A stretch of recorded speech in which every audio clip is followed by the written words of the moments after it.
Has anyone seen Richie?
For Look, we have to stop. Please, Bonnie, please help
bare your inner soul, but how did you feel as you were playing? Not too good?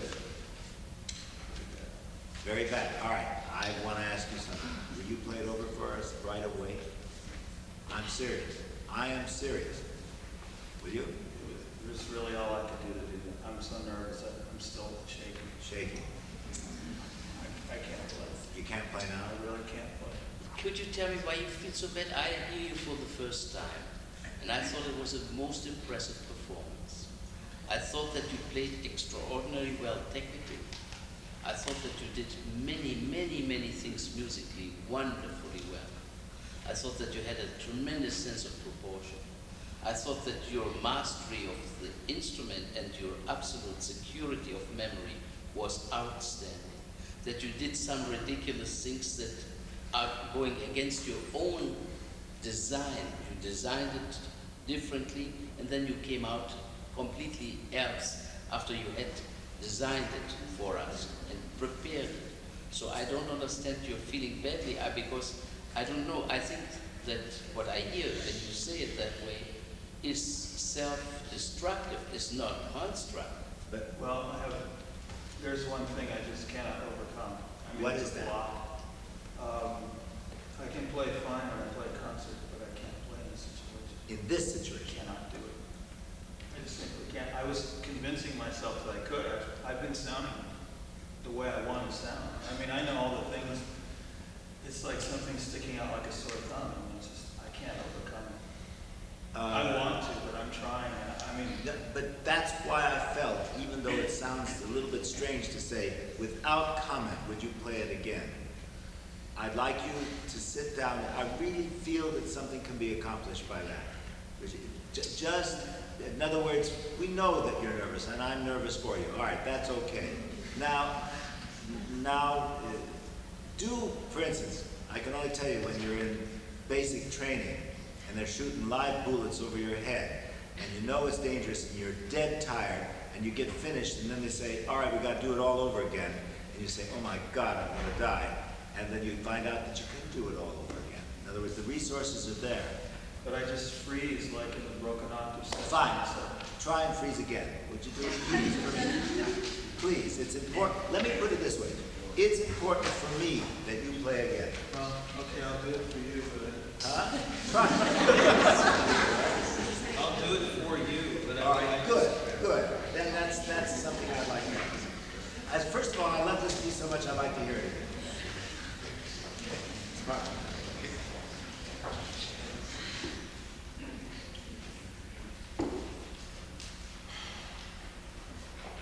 Wait till a couple. All right, really, it's worth hearing again. I think.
Say it.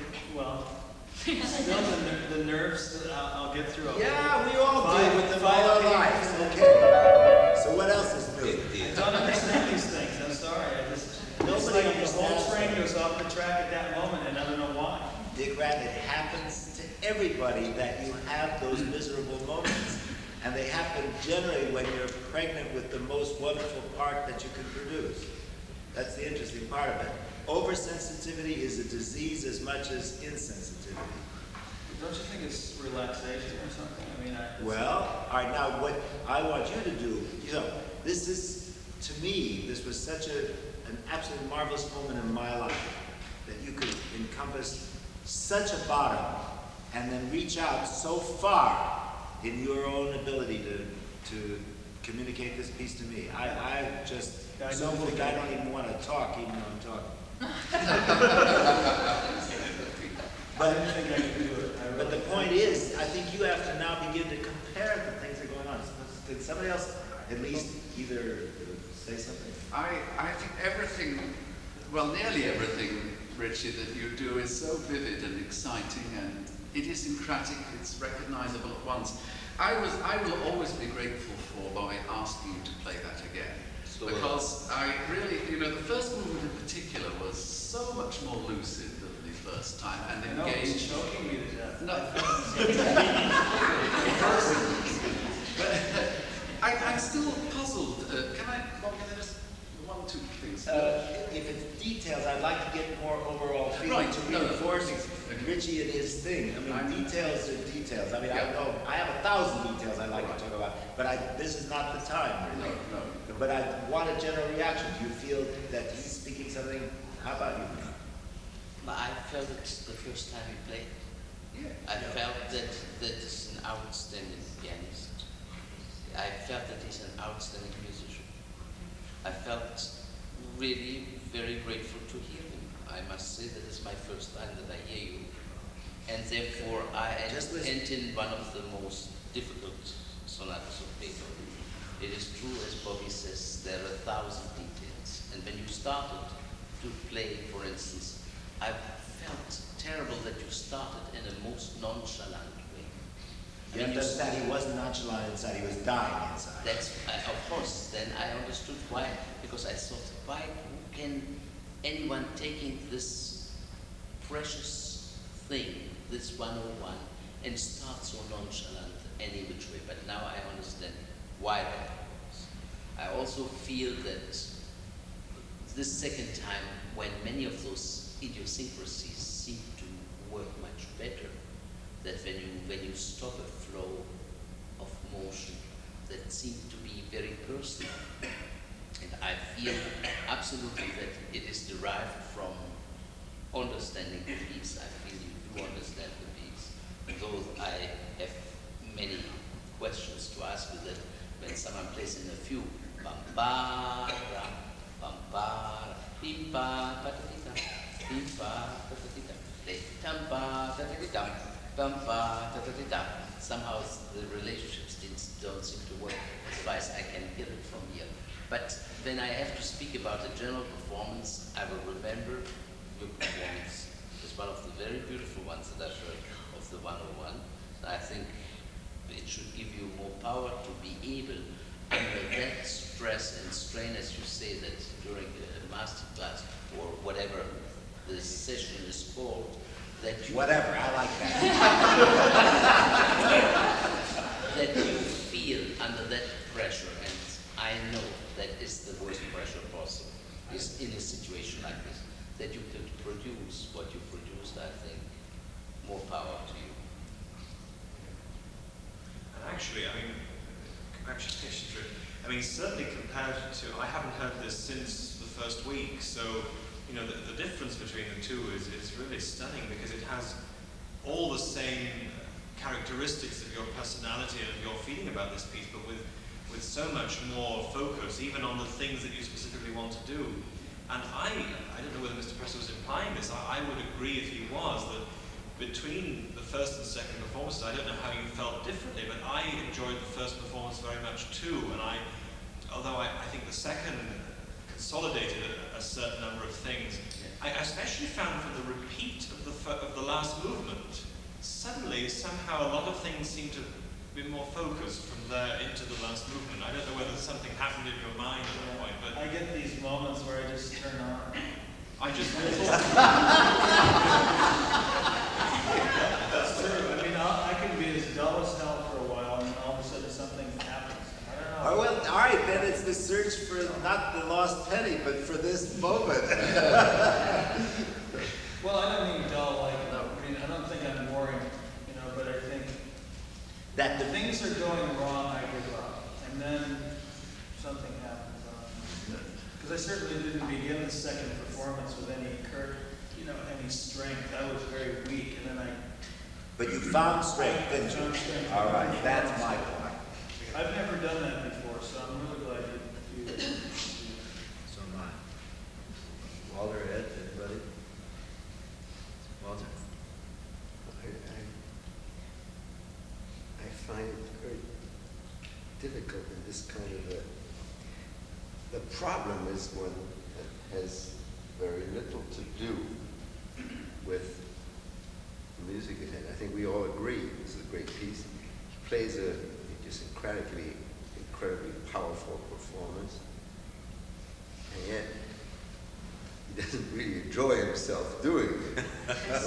No, I mean, I stated that I do enjoy performing, but not in this. I used to like competitions very much.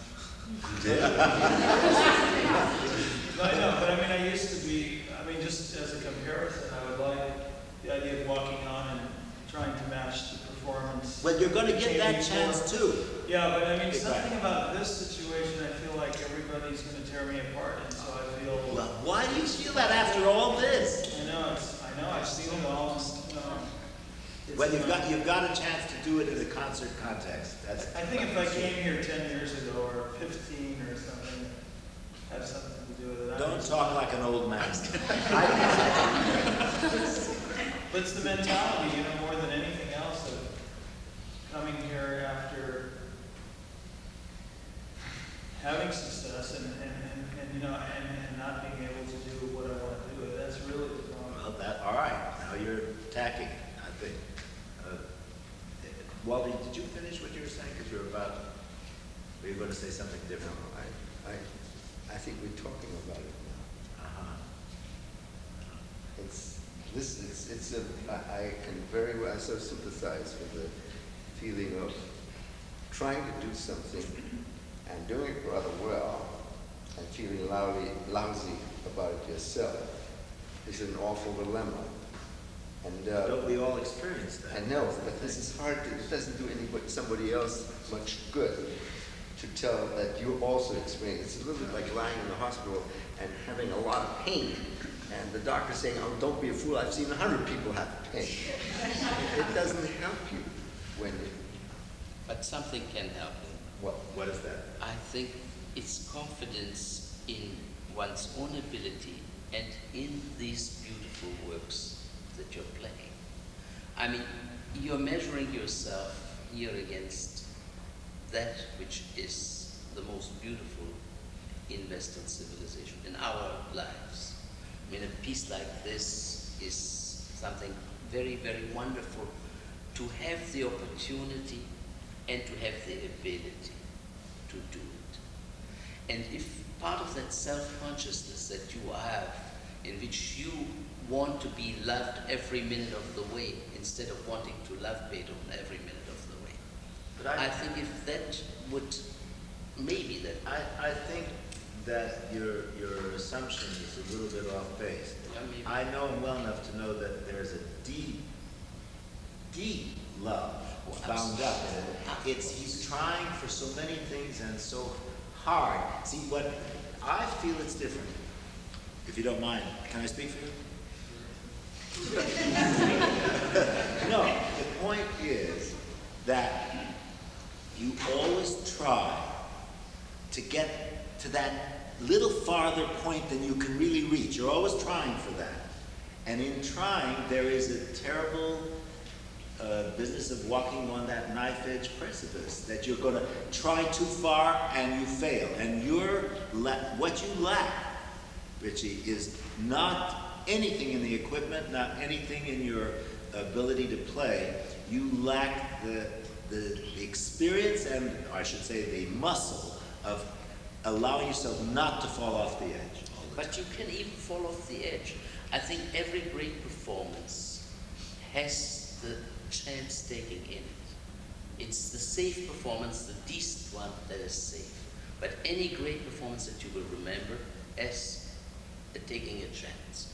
And if in taking the chance, and the chance is taken with knowledge, I am taking the chance, I'm going to jump. And if while jumping you fall, then take that fall and jump again. Well, he's been doing it, but the thing is that he hasn't gotten enough confidence that it's worth doing. You see, that's what I'm saying, is that you should have the confidence to keep doing it. You know, it's worth, I don't want you to feel at some point, it's not worth it to give up the piano. Wouldn't that be a loss? It would be. It would be a great loss, and he would feel a great loss. He would be lost without the piano. You don't enter and you don't do that many hours. There's no question that there are many hours in there. There's no question that there are many hopes and many trials in there. You don't give that up without giving up part of yourself. And that part is an important part in which you keep on going. All right, so let's look at it a different way. Let's accept what you said, that this place really discombobulates you. In other words, you come out here and you go completely to pieces. Well, then think of the riches of being able to just simply go on to some high school auditorium where the Phoenix or wherever you're going, or New York City, high school auditorium in New York City, like Carnegie Hall, and just have it play outside. I mean, that's all you got to do. I mean, so. I mean, I really don't get anywhere near this. I played, I would say, being very honest, and I'm not trying to, exaggerate. I would say the first performance was about one-tenth of what I can do. All right, Just, I felt fine. That's a great confidence. I felt paralyzed Yeah. through the performance. Right. Not tense physically, but paralyzed. I was afraid to approach a passage. Yeah. That's never really happened to me. Either that or it's been kind of an evolution and I'm getting towards that point. Well, Bobby, there's a terribly different psychology in coming out to play in front. I mean, even if we're not going to tear you apart, you know that we're here with a purpose of making comments at least. And I mean, that does not happen in a professional situation. You go out and you can build up a world between you and the composer which no one is allowed, except maybe a critic, to enter into. listen, I don't agree with you. I remember in Munich once, and I have no problems getting involved in music, and all of a sudden, I looked down at the first row before I started a tune, and there were the four members of the Amadeus Quartet. I went to pieces in that first piece, and no matter how much I want to get in, there are things that can throw you. That's all there is to it. But I mean, comparing the two situations, they're very different. Yeah, but in both situations you have the same ingredient, because here we criticize. There it's not just the critic, but it's the audience that in the end is the decisive critic. They will not come back here and again. So the question is here, self-confidence that is derived from your ability, self-confidence that is derived from your understanding that you can read those dots and make sense of them, and that everyone is below his maximum. That I don't know anyone, truly anyone that I've ever met in my life that walked out playing and said, I did my max.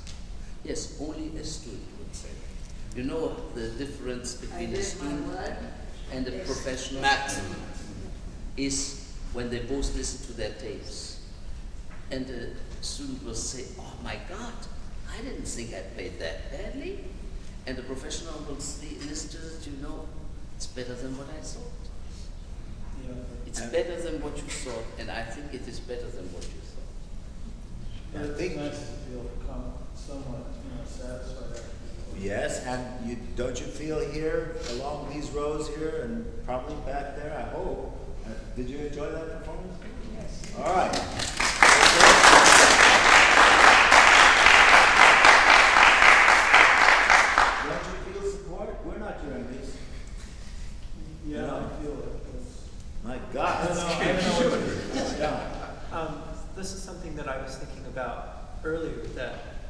feeling afraid of the audience, and why I was trying to incorporate them in the performance that I did the other day. Actually, the audience is your friend, because without them, you couldn't give the performance. I mean, they're the other part of you that's helping you to go beyond what you thought you can do when you're alone. So you can use them as a boost. You know, you can't not be thankful to have the audience to help you. Well, yeah. I have a question to ask you, Richie. You know, you were talking about how to use the audience as support, and I agree with all of that. But Richie told us just after he finished playing that it would be that much better in a concert situation than it was here today. Now, if you don't want those performances, I'd be happy to take the tapes and put them out under my own name. But what I'd like to know is what objectively would be different about these performances in a concert situation than what we heard just now. All right. Well, there wouldn't be the cramming of note values, where a dotted eighth becomes so long, and then the 16th becomes like a 64th note. That would not be there, like in the march.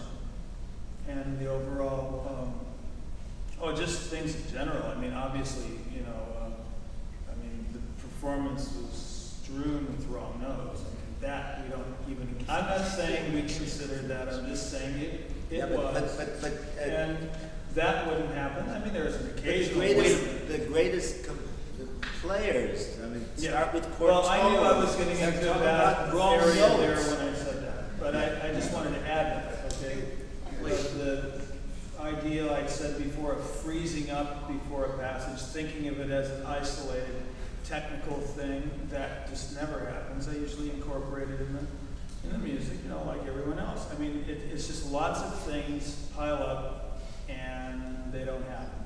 Are you describing what would happen in a real performance, or are you actually describing the ideal performance that's in your head somewhere? No, I guarantee you. Look, I have tapes. If you want to do the tape routine. He's not modest. Why don't you? So it doesn't sound like you have problems. I'm not going to sit here and say this is the way I play in public, because it is not. But I have a right to say that, and I'm going to say it. This isn't the way I play. All right, And there are some people here that I would like to play for, and maybe that got into my mind when I play here. You know, like I'm coming out to play for that person. Well, all right. How satisfied? That's leading on to a hot subject. How satisfied are you in your performances in public? Very. Much more satisfied. I mean, I adhere to the score once in a while in public. You know, All right. Then why did you come here then? Well, because I wanted to study these two pieces. I mean, to have them under observation or reaction? I mean, that's an honest answer. No, I came here to study these two pieces with you. That's why. Is that fair? I mean, No, I mean, it's honest. I don't know. But all right, I say, why not use this experience in a learning experience? Because if you want my objective perspective of the years that I've heard you play, at your best, you really do communicate all the things that you're talking about. But you generally tend, even in the performances, but this is quite a long time ago, but in the performances, to let the thing that's bothering you here bother you in those performances too. Now maybe you've gotten better at it. I'm not talking about how you're doing now. But that is a good testing ground, because obviously those disturbances, in other words, the surface disturbances that get in the way of your inner connection, are there.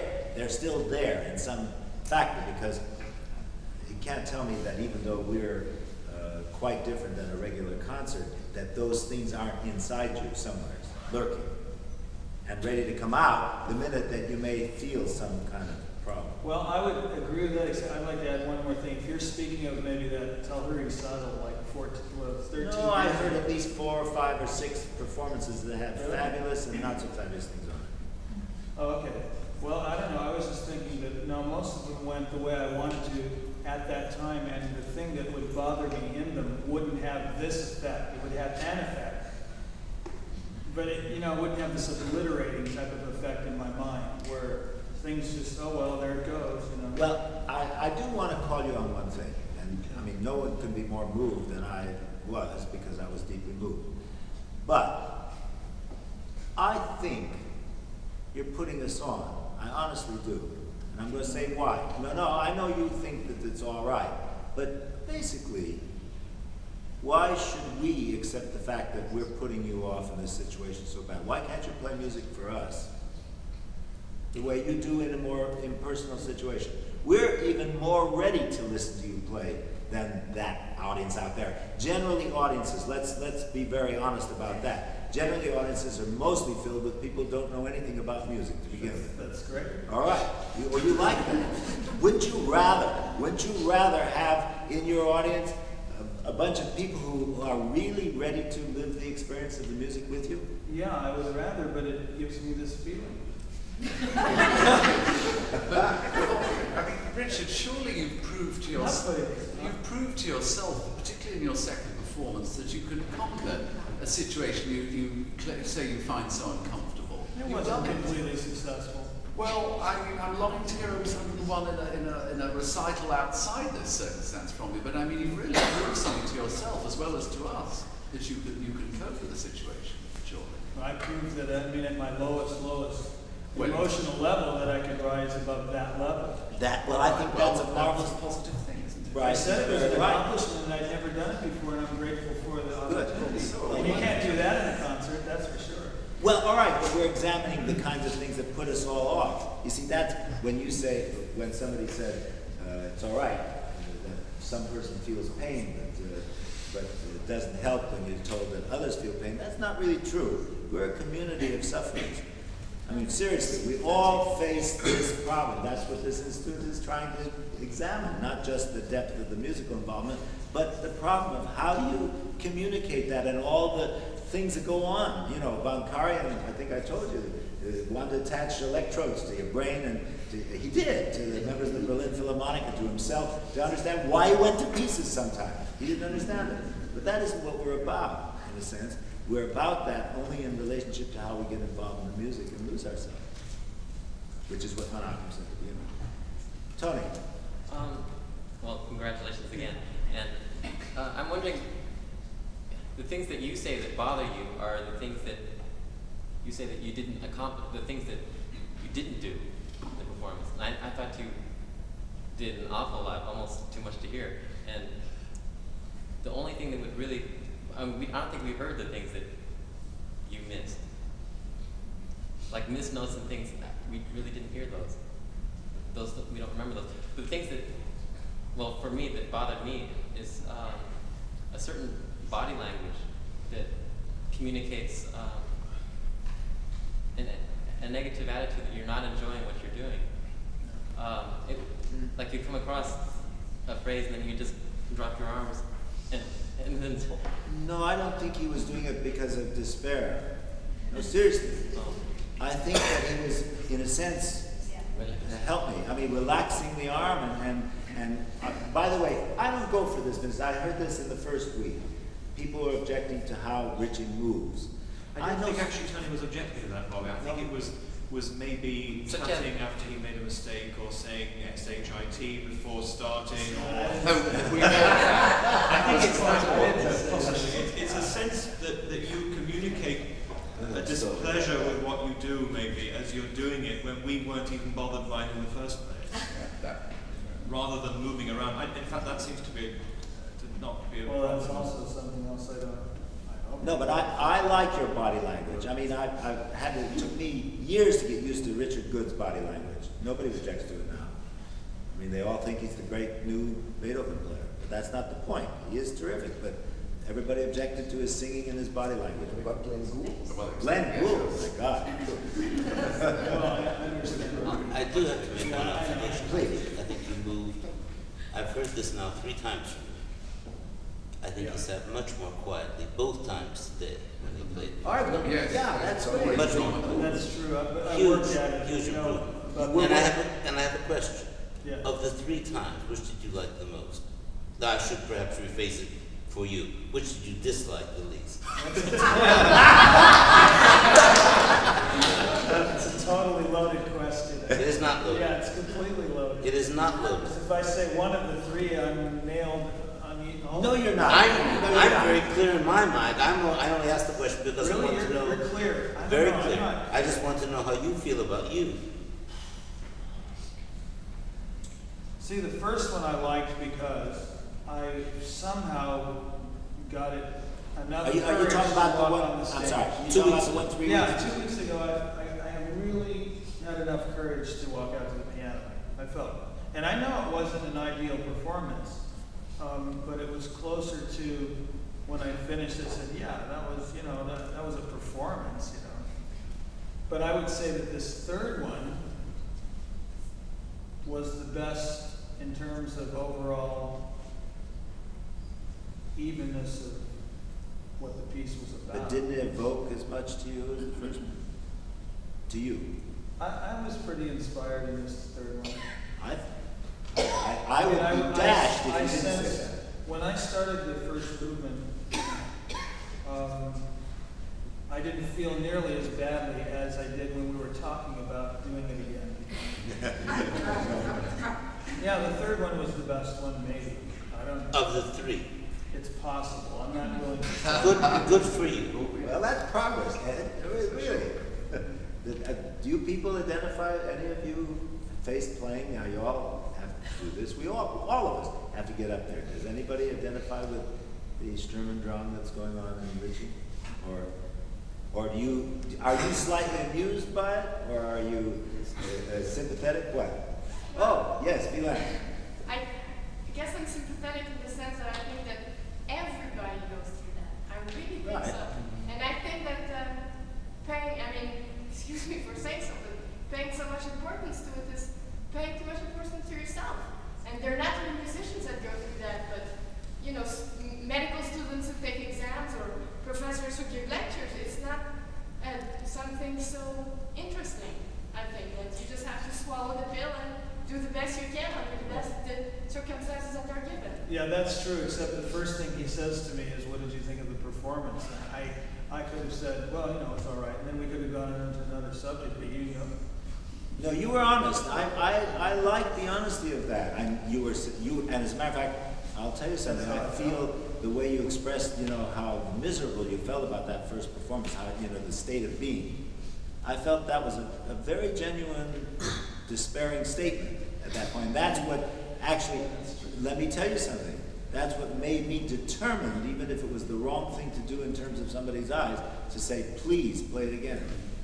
That brought me out, you see, because you were very genuine about it. John, what? Sorry, I was just going to say, Rich, I think if you can realize what Vietnam was saying, that other people feel the same. The danger is that you feel really very isolated. Only you feel this way. If you can realize that other people go through this. But you better. Well, yes, but I mean, you know, then you feel that you are completely separate from an audience, of the people who are willing you to do as well as you possibly can, not the opposite. It's very important to think positively. How do you get, or any other people who regularly give public performances and come across these feelings, I mean, either within a piece or within a whole concert? I've had experiences of, say, the first piece on a program going very badly, and it's how does one actually strive so that when you walk out again on the stage, it's a new beginning and you're not infected by the feelings from that person? Matter of fact, that is a very common experience. Mom, you're very quiet. That's all right. I'm listening. But I mean, isn't it true that we all suffer much more in our open? And within a piece too. Yes. Go ahead. Well, I just wanted to say, because I know Ritchie very well, I think that what happens after a while is a dangerous thing, because when you talk about Dickran Atamian to people, they don't say he's a magnificent pianist first. They say, oh, you know, he's really crazy. Thank you, Liz.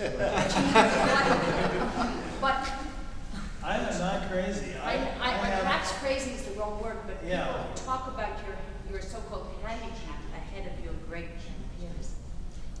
You see, Some do. only because of the complaints. You see, all of us, for instance, backstage, want to crawl a wall sometimes, and we learn that that psychologically, at least in the real world, turns people off. So what we do is we crawl the wall inside ourselves and let everybody else say, "Oh, wasn't that a wonderful performance?" And inside you're thinking, like that. What happens? According to what she said, I was just going to answer. I agree with her totally. I mean, we don't have to sit here and pout with me, and I can go do that somewhere else. But the point is, what I'm trying to say is that You're right. You're right. What's that? Yeah, I mean, Then he can go pout someplace else. He's right. Oh, yeah. I've learned, to go and to the hotel and hit my head against the wall there. That's something I've But learned. how are we going to get to you, or who's going to get to you so you don't do that? Because you don't need to. Anybody would. I'm just going to make, I don't want to lose time because we do have one minute. It's 20 minutes until 5. We have, but I believe if I had your kind of technical ability, I know I wouldn't be the happiest man in the world, but I'd be even happier than I am. Seriously. I mean, come on. I mean, this is all for the enjoyment of what you're doing. I mean, I think whoever said, was it you, Malcolm, that if you didn't play the piano, you would be very unhappy. Yes. And I applaud you. I think your playing is terrific. Go out and do it.